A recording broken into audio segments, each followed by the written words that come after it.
أكبر الله أكبر ولله الحمد الله أكبر الله أكبر الله أكبر لا إله إلا الله والله أكبر الله أكبر ولله الحمد.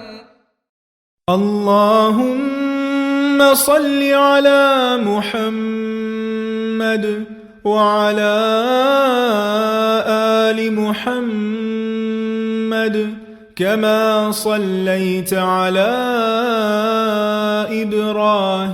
إبراهيم وعلى آل إبراهيم إنك حميد مجيد. اللهم بارك على محمد وعلى آل محمد كما باركت على إبراهيم وعلى آل إبراهيم إنك حميد مجيد. اللهم صل على محمد وعلى آل محمد كما صليت على إبراهيم وعلى آل إبراهيم إنك حميد مجيد.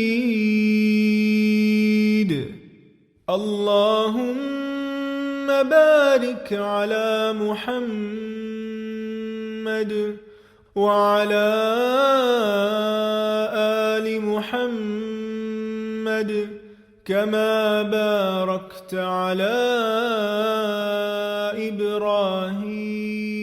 إبراهيم وعلى آل إبراهيم إنك حميد مجيد. صلى الله على محمد صلى الله عليه وسلم. صلى الله على محمد صلى الله عليه وسلم. صلى الله على محمد صلى الله عليه وسلم. بسم الله الرحمن الرحيم. الحمد لله رب العالمين الرحمن الرحيم مالك يوم الدين. إياك نعبد وإياك نستعين. اهدنا الصراط المستقيم صراط الذين أنعمت عليهم غير المغضوب عليهم ولا الضالين.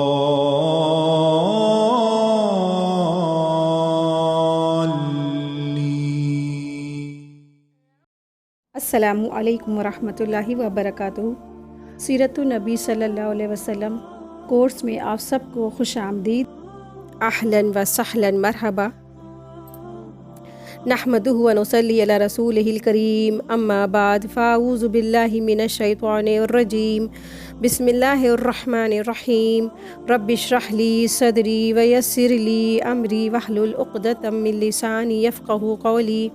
اللہم صلی علی محمد وعلی آل محمد کما صلیت علی ابراہیم وعلی آل ابراہیم انک حمید مجید. اللہم بارک علی محمد وعلی آل محمد